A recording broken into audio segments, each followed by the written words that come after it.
નમસ્કાર મિત્રો, આજે આપણે વાત કરીએ ખૂબ જ ઇમ્પોર્ટન્ટ ટોપિક ડિસ્લિપિડેમિયા વિશે.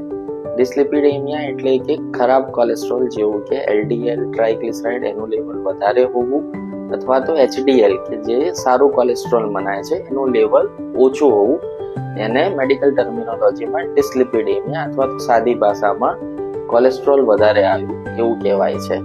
તો કોલેસ્ટ્રોલ વધારે આવવાના રીઝન શું હોય છે?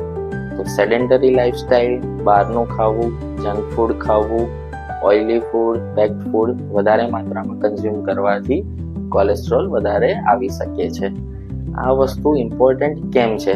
જ્યારે શરીરમાં કોલેસ્ટ્રોલનું પ્રમાણ વધારે હોય ત્યારે તે લીવરમાં જમા થાય તો આપણે એને ફેટી લીવર કહીએ છીએ, અને બ્લડમાં જમા થાય અથવા લોહીની નળીઓમાં બ્લોકેજ કરે. હવે જો આ લોહીની નળી હાર્ટની હોય તો હાર્ટ એટેકના ચાન્સીસ વધી શકે છે.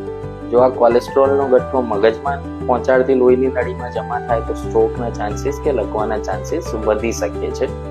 એના માટે આ વસ્તુની તકેદારી રાખવી ખૂબ જ જરૂરી છે. આ વસ્તુ માટે આપણે શું કરી શકીએ છીએ? તો બને ત્યાં સુધી ઘરનું ખાવું જોઈએ. બહારનું oily food, junk food, fast food, processed food, package food બને એટલું ઓછા અમાઉન્ટમાં કન્ઝ્યુમ કરવું જોઈએ.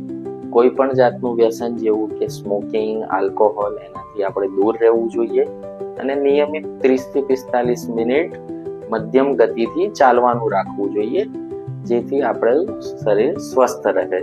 અને રેગ્યુલર આપણે આ લિપિડ પ્રોફાઇલનો રિપોર્ટ કરાવીને કોલેસ્ટ્રોલનું માત્રા ચેક કરાવતા રહેવું જોઈએ. Thank you.